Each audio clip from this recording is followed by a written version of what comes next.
Hello guys, happy Wednesday. I'm back with another video. I am going to be watching this guy essentially, I guess, sharing his findings on Facebook. The video is by Explaining With Us. It has about 4 million views. We're going to watch this today. It's about 36 minutes. Also, if you see me like doing other stuff down here, I'm not being disinterested or anything, but I have to be doing something while I'm watching something. I don't know. It's the ADHD brain. Just bearing with me. As always, I will be sharing my thoughts and opinions, and ads will be skipped over.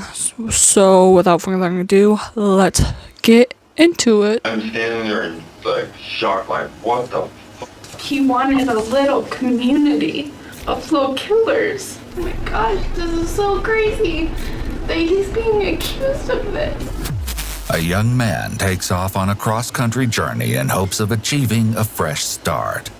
He's optimistic that this is his chance to make things right for his family, and he can feel it. Everything is about to change. Unbeknownst to him, however, his path will soon take an unfortunate detour. It will intersect with an individual so incredibly evil, they would later be described as a serial killer in the making. It was June 17, 2017, when 18-year-old Hunter Tash Smith left his home in Junction City, Oregon, bound for Nebraska. There, a steady job that could help him to provide for his infant daughter was awaiting him. He'd led his family to believe he'd be traveling by Greyhound bus. It could be that he didn't want them to worry. In actuality, he had elected to hitchhike. 3 days later, on June 20th, he updated his friend in Nebraska, whom he planned to stay with on arrival. He was in Burns, Oregon, and was catching a bus to Idaho. Around this same time, Hunter's aunt, Raquel Messer, received word that Hunter had been picked up by a nice couple. Apparently, they were so kind that they allowed him to stay the night in their home, giving him a chance to clean up and get a comfortable night's rest. The plan was to drop him off at an Ontario, Oregon bus station the following day. And then, all contact with Hunter came to a screeching halt. It was the next month in August when Hunter's friend in Nebraska contacted Hunter's mother, Heather Smith. The friend was worried. It had been weeks since she'd heard from Hunter. Immediately, Hunter's family filed a missing persons report. It was August 4th. And then, nothing. Stop the video. Hold on. That is quite a jump from June to August, and the fact that, like, if I knew, me, personally, if I knew, like, my friend from, like, Ohio was coming to stay with me and we were in contact and then they just stopped contacting me, that would be my first thing I'd flag, and I'd give it maybe like 2 days. 2 days. I haven't talked to... Okay, well, when I got home today, I hadn't talked to my best pal Jane, who I make these videos for, in 2 days. She didn't text me, I didn't text her. I was a little worried. I texted her multiple times. Didn't freaking text me back or call me or anything. I call her, radio silence. That scared me. So, like, I couldn't imagine knowing someone was coming to stay with me and then just letting weeks pass and not saying anything. But different strokes from different folks. Agonizing months passed since his family had last seen him, and still no word from Hunter. On October 21st, a development came, but it was the worst kind of news. Human remains were found by hunters in an area of the Bruno Desert in Idaho, Oregon's neighboring state to the east. The cause of death appeared to have been anything but natural, and based on the estimated age of the deceased, Idaho State Police believed that the remains could potentially be those of the missing young man. DNA from Hunter's mother was compared against that of the unidentified body, and the confirmation soon came. Sadly, the remains were those of Hunter. With the terrible news, the family's worst nightmare became a reality, and all hope that he'd someday return was lost.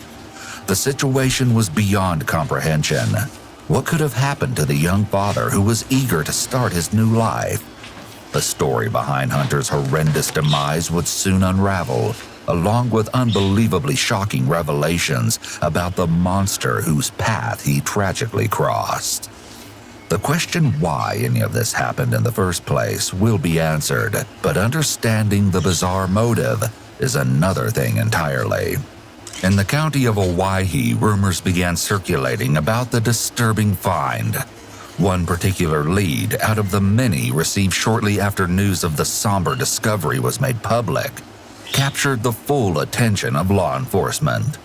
A man by the name of Nick Vandenberg had shared a local news story on Facebook. "This is close to where I live," Nick commented. But it was his next comment that really raised eyebrows. "If it was me, I wouldn't have left him in the desert, lol. Too much risk of hunters stumbling on a dead body, lol." Not exactly the kind of thing someone expected to read about such a tragedy, especially posted publicly.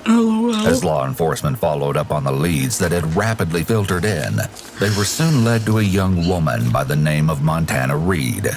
She'd been living with Nick in his home until recently and was his ex-girlfriend. Montana agreed to speak with detectives on October 24th of 2017, 3 days after the remains were located. First, they addressed how it was that she came to live with Nick in his home. Halloween night of last year, I moved in, and I was getting a divorce, and so I just, me and my husband were leaving my mom's house. I couldn't live there anymore, so he offered me a place to stay, and so I was meeting his friends and everybody. It seems it wasn't long before the detective got down to the heart of the matter. I couldn't think of him hurting somebody like that. Why did people say that he's violent and he was capable of doing that? Because he went to military. I mean, he talks about little stuff from the military, and I mean, he's been in a few bar fights. What the fuck? Nick has claimed that during the course of his service in the Marine Corps, while stationed overseas, he'd engaged in combat. As a result, he'd had to resort to taking lives. Montana gave some additional background on Nick and explained that his upbringing had left a lot to be desired. His growing up, I don't know if you know, but like he was in and out of foster care and all this other stuff, and so. As it turns out, Montana wasn't the only individual Nick welcomed into his home. What about his roommate? I couldn't see Keith hurting anybody either. Keith just had a baby, and he's been in jail. He doesn't want to go back.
What did she just say? With this revelation, there's no question about it. Montana has been lying. I don't want him to be way. told. I don't want him to go to jail. I don't want to go to jail. This marks the point where everything changes course. Montana has a mountain of information to provide, and it definitely won't be setting anyone free. I know one day, Nick came home with this kid. I don't know his name. He said that he picked him up and he was a hitchhiker. And we were gonna feed him dinner and let him take a shower, and then Nick was gonna drop him off at another place. If you recall, the last word from Hunter was received around June 20th. The detective asks Montana when Nick picked the kid up. Give me a time frame, summer. Was it about this party time that we're talking about? A little bit before. Okay. The kid joined them for dinner. After that, they were going to show him a good time. The kid had never went shooting rabbits. We talked about all of that sort of stuff. He had never went hunting really, and he never went shooting rabbits. So Like, get the nailed, guys were gonna guys. take him out. Keith and Nick. So that was their plan, is they were gonna take him out to go shooting and then go take him up to Mountain Home. When we got back, he wasn't there anymore. You didn't go with them to shoot rabbits. Not that time. What did Nick tell you about this? All he said was that they took him out shooting and dropped him off in Mountain Home. But you said you were there. You know this happened. You're in now. You're on the right path. The detective asks her if she would be willing to call Nick while he covertly listens in. Yeah, It's worth good. a try, according to a statement the detective made earlier. Fucking. Nick has been eager to talk to other people who have then shared information with police. So the police left me a message asking about the body. They wouldn't say that in a message. Why would they be asking me? I don't know. I don't know either. Do you know anything? No? When someone's voice goes from a lower tone and ends on a higher tone, it often means the person is questioning It's something lying. or lacks confidence in what they're saying. It could also They're mean they are lying. being disingenuous or are simply caught off guard. His upward inflection here is a red flag because this should be something he's certain about, which would be demonstrated with a firm tone of voice rather than his less than confident no. Does anybody that you know anything? Not that I know of. Everybody I talk to doesn't have any idea what's going on. Mm-hmm. We're all trying to figure it out too. Because that seems really suspicious to me that they would call you and talk about a body in a message. They would just ask you to return the call. If anything, it seems the call is making Nick suspicious of the whole situation. They wanted to know about the body, and they said that it involved possibly that hitchhiker that you brought home, and you, and I told him that I'd have to call him back later. What's going on? I don't know, Montana. Okay, I don't have any idea. what happened to the hitchhiker? I don't know. What's going on? Because I just want to know. I want to know why they're calling me. You already know. You know everything I know. So why are you asking me? Because I just want to ask you because I don't know what to do. And I'm nervous and... You have nothing to be nervous about. Okay. I picked up 100 hitchhikers over the last 3 years. What the? What? It doesn't make any sense to me. Okay. Well, I gotta go. Okay? Okay. Bye.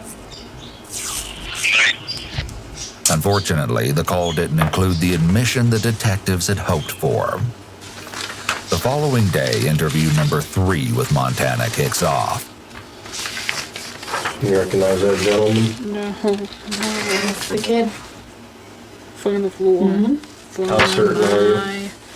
Pretty certain. You're sure that that's our missing hitchhiker? Looks exactly like him. Okay. Well, I can also say that I'm 100% sure that that's the body we found in the desert. It's all starting to crash down on Montana, and she has to know it. Also on this day, detectives also finally catch up with Keith. As you'll see, he's definitely not eager to talk. As Keith has had 3 unrelated warrants out for his arrest, he's been made aware that he will not be heading home after this interview. These warrants are not of interest to the detective. Keith He has more fuck off, pressing yo. things on his mind. We have been looking for you because you are not a suspect. You are a witness to what happened that day. The detective starts the interrogation with some simple questions. How long have you known Nick? So like I said, I've only known him maybe 5 or 6 years But you grew up in that area out there in Grandview, but I don't think Nick really went to school, and he's quite a few years younger than me, so I didn't really hang out with kids that were super young, you know what I mean? Already, Keith is attempting to distance himself from Nick. The question is, Yeah, he why knows would he something. find it necessary to do so? It's going to be a good relief for you, I think. Just tell us what happened from the beginning. As Keith is about to start telling the story, he rubs his face and eyes, which is considered eye-blocking behavior. Not only is this a sign that he's uncomfortable, but it also acts as a barrier between him and the detective. As well, it can be an attempt to avoid having to look into the face of the person who he may begin lying to. So Nick had called, I think I was at work or something, and I was gonna get home late. Nick had messaged me and said that he picked up a hitchhiker and he brought him back to the house. But I knew it was gonna be a while before I got there. That's not how Montana recalled the evening. Keith wasn't with Nick when Nick picked him up. I think Keith was already at the house. Started messaging something like, can you do I love when lions are and don't just quote me like on dumb. it. These aren't his exact. Okay. If it's just in reference. Don't quote me. What? It was something like Dude. he had like a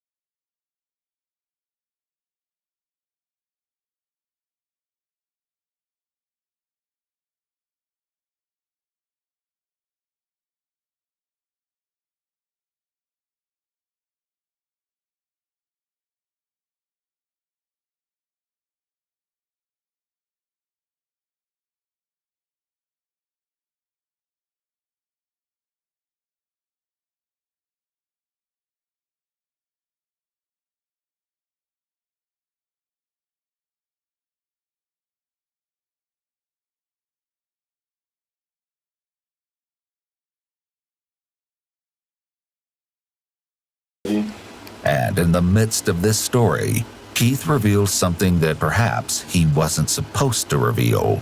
and like Montana, she was sitting in front of me. This admission from Keith is definitely not consistent with her story, at least with one of her earlier versions that she told the previous day. You didn't go with him to shoot rabbits.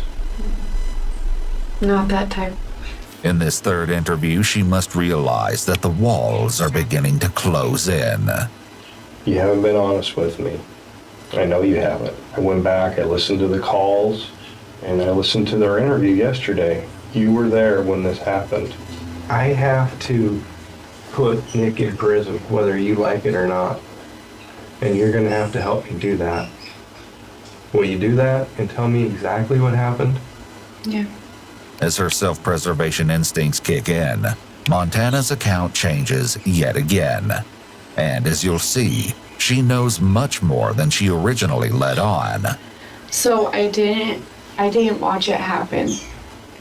I looked away because I didn't want to watch it. Keith was in the car with me. He was in the back seat. There's now a consensus between the two. Keith and Montana were both present at the time of the murder. Nick let the kid get out and go shoot at a rock. That kid wanted to shoot one of Nick's bigger guns, rifles. So he's firing it, and What's he shooting at?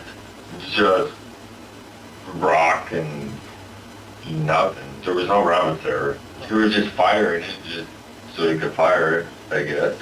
What happened next was absolutely chilling. I don't know, I just happened to be watching them.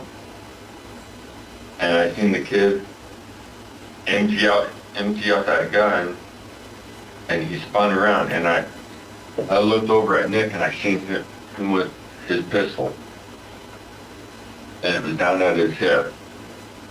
And it was pointing right towards him.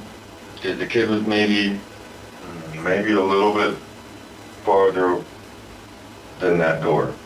From the wall to the door? Yeah, a little bit farther from Nick. Okay. And then Nick pulled the trigger and shot him right in the stomach. And Nick got up out of the car and he shot him. The kid, like, threw Nick's rifle down, and Nick waited till his gun was empty. That rifle was empty. Yeah. And the kid couldn't fire back. And I know that the kid said something. The kid was like screaming, "Why did you do that? Why did you do that? Don't fucking kill me. I have a kid. Don't fucking kill me." And he like Oh my fell God, that's back literally on- so fell fucking onto his sad. back, and he was like trying to kick at Nick, because Nick walked up to him. And then he fired off 2 more shots. And then Nick put 2 rounds in his head. I'm standing there in like shock, like, what the fuck? The accounts match up as far as Nick shooting Hunter, but then the versions veer off in different directions. According to Montana, Keith was in the car with her at this time. Keith continues with more heart-wrenching details of the savage ambush on the unarmed young man. And I he bet turns Montana towards had something Nick, to turns towards do Nick, this. and is walking back Oh, Towards Nick. towards Nick, and he gets shot right here. Okay. In the side of the stomach? No, it was like right, maybe below the rib. Okay. And he drops the gun, and he's holding himself. And he's standing up. He was standing up, yeah, and then he had like tripped and fell on his back. Okay. And Nick walked up to him, And Nick walked up to him, and this kid's saying, "Don't shoot me, don't Yep. shoot me," whatever he's saying. yep, and Nick puts 2 rounds in his head, What happened, what did Nick do after he shot him in the head? looking for casings, Hmm? looking for his shells, For the pistol? for the pistol. What kind of pistol was it? 1911, What caliber? 45, the Lord's caliber. When it seems Nick's acts have reached peak malice, he takes things to another level, which can only be described as horrific. The kid was still breathing. Even though he'd been shot in the head? Yeah, twice. He was still breathing. oh So my Nick God. point blank shot him in the face. Oh my fucking And he God. stopped. And with that, Hunter, referred to by Montana and Keith only as the kid, was dead. You've probably noticed that Montana and Keith continually refer to Hunter as the kid or the body. These are their attempts to emotionally distance themselves from Hunter and his murder. This is what I don't understand. Why would you put someone, me and Montana, in a situation that You see I that? sure don't want to be in? I don't know about Montana, but I don't want to be in that. What did you guys do? And I'm saying as a collective, maybe it was all him. Conveniently, that's where the story's headed, for now. I'm so fucking, like, what the fuck? I don't have a gun, and I don't, No. I can't just pull the trigger on somebody, you know what I mean? I know it wasn't directed towards me, I know I probably should have done something, but I don't know what the fuck to do. Apparently, Nick knew exactly what to do next. He's like tearing the fucking kid's clothes off because the kid was in our house. Nick's wanting to take all the clothes off except for his underwear because he sat in our house in the fibers. Nick's a smart fucking dude. So he stripped him of his clothes. Yeah. Put it all in the bag and burned them. And then he asked Keith to get out and help him undress him, and they drug him off. I did not watch. I didn't want to watch. I didn't want to be a part of it. I didn't even know what was going on. He says, help me drag this body over. It's like, oh, dude, I don't want to do this. And I did. Nick likely wanted him to help clean up because the more involved Keith was, the less likely he would be to report him. If he tried to implicate Nick, then he would be implicating himself as well. Despite their Yeah, he did efforts, what he both had to Keith and do. Montana are more involved than they claim to be. And the truth will soon start to show itself as more shocking revelations.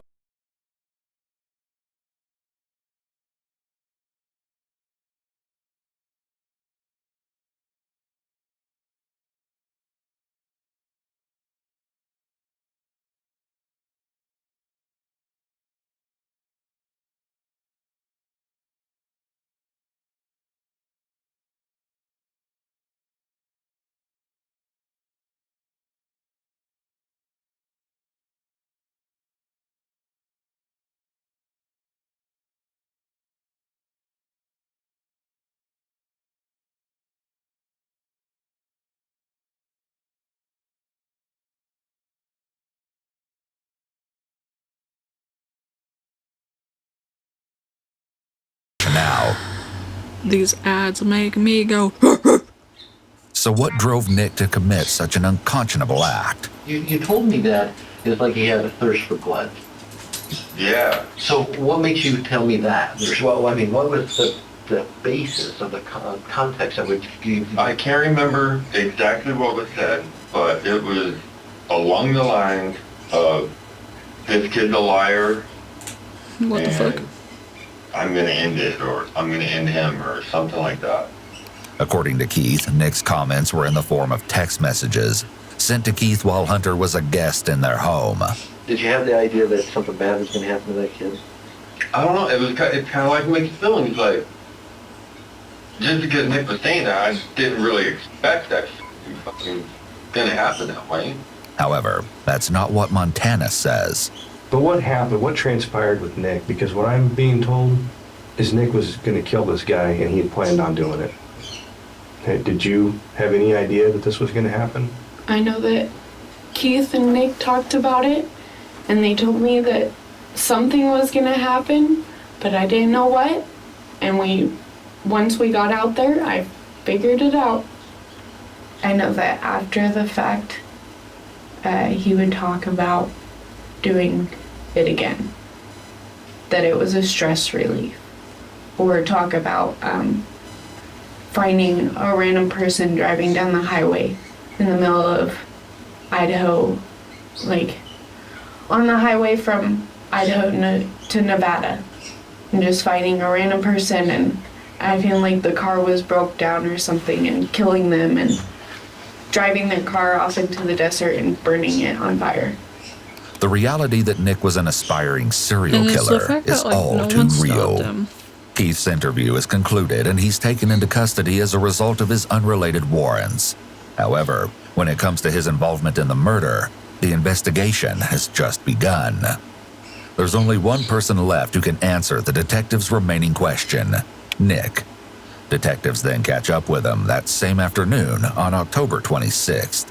Hey, the reason we wanted to talk to you is because of a body that was found out in the desert. I heard about that. I actually saw the notice on Facebook, the press release from home. Okay, well, some hunters found this body that's out in the desert, right? And contacted the police. They asked us to assist with them. That's why we're here. Okay. And we're trying to track down any and everything that we could find out about who this person may be. Okay. Okay, and what happened to this person. Nick is holding his body very still, which may indicate that he is in fight or flight mode. When someone encounters a threat, they may freeze momentarily. This is an instinctual response in As order to someone who's minimize been there, attention, much like an know it animal all may too stop well. all movement when they Except realize a predator has spotted them. I Your was the name came victim, up as somebody that not we the might killer. want to talk to. That might know something about this. Why is that? Now, I got to tell you straight up, I can't tell you a lot of stuff. I'll tell you what I can. Would you happen to know anything about this body being out in the desert? I don't know. No, I don't have any idea. I know some people a while back thought I saw a notice saying that a hitchhiker that I had picked up had gone missing. Nick has thoroughly prepared his story for this interview. So far, he seems confident that he's got this one in the bag. Nick's smart and good. As you'll see, though, the interview will begin to head in a different direction Yep, shortly, that'll do it. and not to Nick's advantage.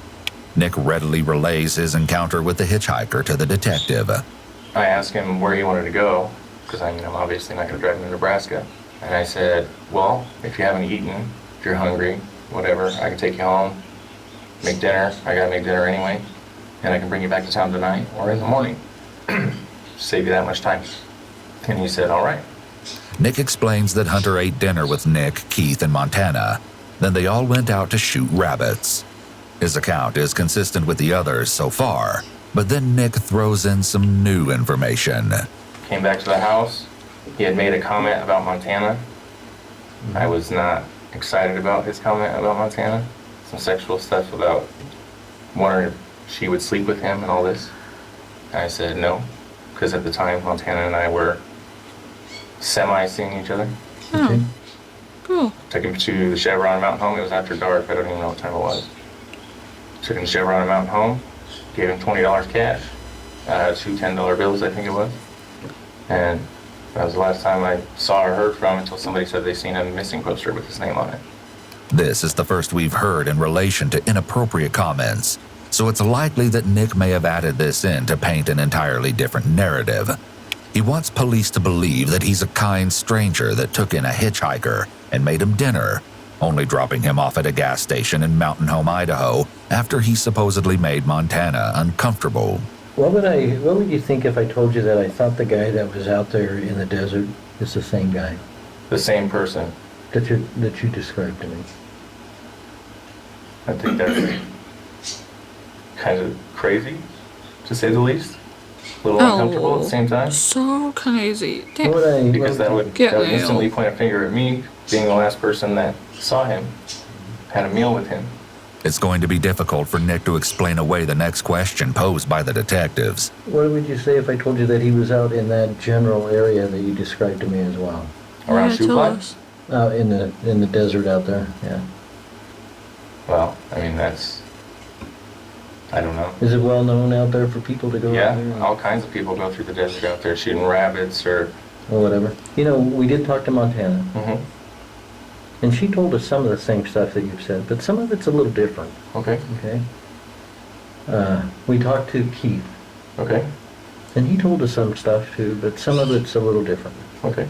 okay? So that's why we wanted to talk to you. I to see- understand completely. Okay?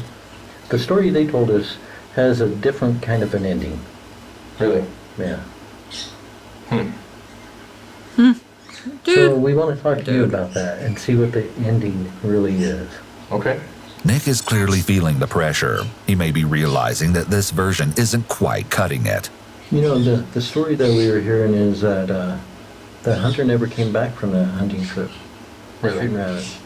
Most likely a strategic move, the detective exits the room for a few minutes, then returns and directly confronts Nick. I know you were involved in what happened with him. Now hold on, let me finish it. I'd like you to tell us the truth. I know that you guys were out shooting rabbits. Well, I know that. Okay? Mhm. There's not a doubt. I know that you guys you had picked him up as he was hitchhiking. Mm-hmm. Okay? I know that you had some drinks, smoked some weed with him, took him out for a drive, right? But I also know that at the end of the drive, he stayed there. And he stayed there because he was shot.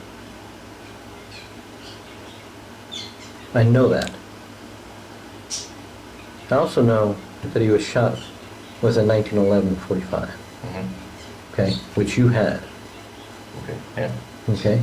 Okay, I yeah. also know that you shot him. Then the tables turn and Nick poses some questions of his own. And why would you No. say that? Because I know that. How do you know that? I have the proof. I have the 45 bullets. I also have witnesses that were out there Oh. that said that you did. He's like, shit. I also have witnesses that were out there that said that you did. Nick has dug himself quite a hole. Now that he sees he's not going to get out of this, he attempts to provide a new story to the detective, one that will get him out of trouble. And as you'll see, it's unbelievable. Do you want to tell us about what happened out there? Yeah. But we were out there shooting rabbits, drinking, and we got out. He had said he wanted to shoot. He shot at a rock. He just started shooting at it. And I was like, don't shoot at the rock, like ricochets happen. And he said, it'll be okay. And he turned around, and I was standing just outside the driver's door, and he turned around and I heard the gun click. And I reacted. And what'd you do? I shot him. I went back to the same thing I was trying to do. In the military. Mm-hmm. And even afterwards, Keith I looked cannot at me. He was believe like, that this. wasn't you. And I said, well, What? And I mean, in a way, that is me. So Nick did shoot Hunter, but according to Nick, it was simply a reflex. After all, he'd Kinda been cold. trained to react in the military. cold. Nick makes a last-ditch Yeah, effort to that's a little assassinate weird. Hunter's That's a little- character, having already confessed to actually assassinating him. While going through Hunter's belongings prior to burning some of the evidence, Nick claims to have made a shocking discovery. He had grabbed goodness. my stuff from the Marine Corps. I have a set of dog tags Uh, and a little crystal image of myself from What? boot camp. Mhm. And then my he ribbon. had that stuff in And here? it was in his backpack, along with a set of my hunting knives. Really? Sure. So he was in And the that- process of stealing from you? And that just pissed me off even more, I think. Okay. Quite obviously, the detective isn't buying any of it. As the interview is about to come to a close, Nick recounts the gunshots that ended Hunter's life. You got the one in the stomach, and then the one in the face. And I've heard so many people struggling to breathe, and I couldn't listen to it. It's just one of those kind of triggered me. And So, he had to put him out of that his was that real misery. To his head? Yeah. Okay. Bullshit. So, it was a mercy killing. You'll soon Yeah, hear from no kidding. Montana that this story has no merit whatsoever. In 1911? The one I shot him with is buried in the desert. Okay. Where at in the desert? I'm not gonna tell you that. Okay. You'll never get that from me. Okay. Refusing to disclose the gun's location could be a show of power. Nick already confessed to killing Hunter because of the evidence against him.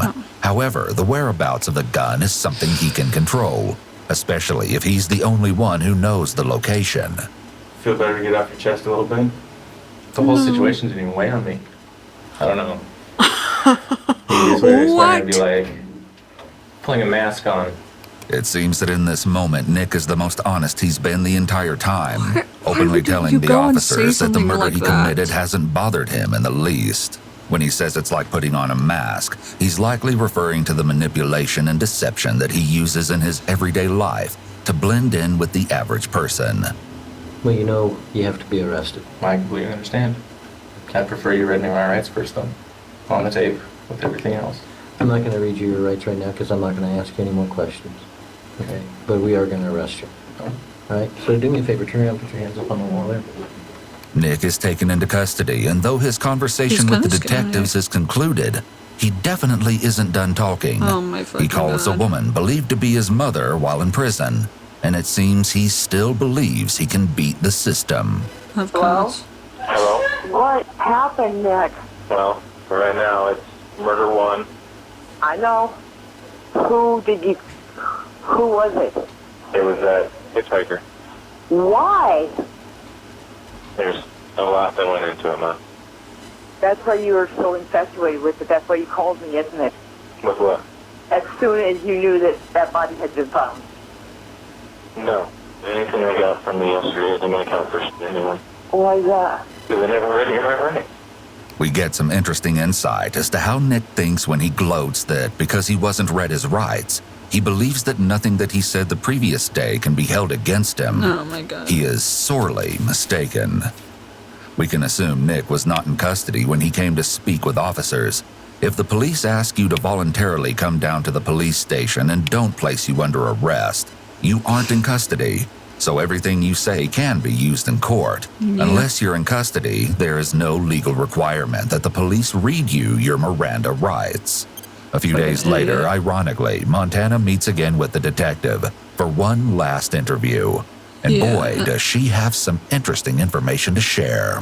He talked about doing it more afterwards, like going and on Highway 51 out in the middle of nowhere and acting like his car was broke I will down. get that. That's a little ringing to me. Then end up killing whoever stopped and taking their car out into the desert and burning it on fire. We've heard this story before. However, this time Montana has some horrifying information to add. He talked about doing that. He talked about paying up more hitchhikers.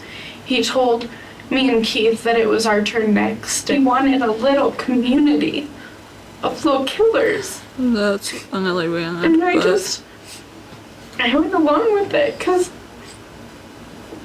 I didn't know what else to do. Knowing now that Nick's plan was to commit more murders, a chilling question is raised. Did Nick kill anybody else? Not that I know of. He never talked about it. I never went after that. He just said that he wanted to. Did he pick up any hitchhikers that you know of? After that, no. And in the question that follows, the detective provides some intriguing information regarding Nick's alleged service. Did he ever, besides his fake Afghanistan stories where he said he killed people, which aren't true, did he ever talk about killing anybody outside of the military? Yes, he did. What the He hell? said when he lived in Caldwell, people would hire him, kind of. They would pay him to go take care of people that they didn't like. As horrifying as that admission What? was, it seems that this was another case of Nick lying about what were, most likely, Oh my acts he'd God. merely fantasized about committing. He's There has so been a fucking warrant for dumb. your arrest. Okay. We'll take you from here. You'll get booked into the Twin Falls County Jail. Okay. You'll be arraigned probably tomorrow. Oh my God, I wish And you were the you'll kind. end up being transported most likely to the Oahe County Jail. Keith's also just got arrested today too. You knew that Nick did. Nick did confess to this. The case against him is unbelievably strong based on what we've found. Despite this claim, Nick continues to believe that he has the upper hand. In a jail call recorded so a few fucking weeks after dumb. Nick's Like, arrest, what the he and a fuck? man believed to be his father discussed the case against him. I don't know if they've got all their ducks in a row yet. What? I don't think they do. I don't think they do. Well, that's what I'm thinking. I don't think they got it all together, and I don't think they've got enough evidence to do a whole lot. Nick also spoke to a woman believed to be his new girlfriend. Apparently, Nick caught wind of an element that was to be used in the case against him. An incriminating find had surfaced. Went to court this morning. Yeah, how'd it go? I talked to my attorneys, and apparently they're trying to use text messages, a group message between me, Keith, and Montana about shooting rabbits behind the barn. Okay. They're trying to use that as I a can't plan imagine to dating a commit killer. murder. What? About shooting rabbits Yeah, behind the barn, in fucking I Grinnell, can't Idaho. imagine. Shooting rabbits behind a barn. That's a plan? apparently. Give me a fucking break. In the end, despite Then his certainty dating a that he would beat the fucking killer system, girl, like, Nick elected to dude. take a plea deal. In late August of 2019, he was sentenced to life for first-degree naturally. murder. He will serve 30 years before he will be eligible for parole. Montana pleaded guilty to criminal conspiracy and failure to notify authorities of a death. In December of 2019, she received a sentence of 15 years in prison, with a possibility of parole after serving 5 years. Earlier that year, Keith pleaded guilty to accessory to first-degree murder, evidence destruction, and failure to notify authorities of a death. He was sentenced to 26 years and could be eligible for parole after he has served 11 years.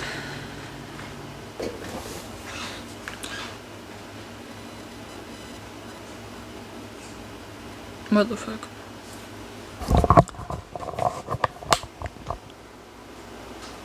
I don't even know what ones I want to say right now. I think Montana's story about him like wanting like a community of killings could literally be true. Kind of like I think of like Charles Manson's cult almost. In no way did I see Nick coming into the interrogation and being like, yeah, I killed him. It didn't really weigh on me. Psycho behavior, disgusting behavior. With that being said, I'll see you later, alligators. I'll see you on Friday, actually, so...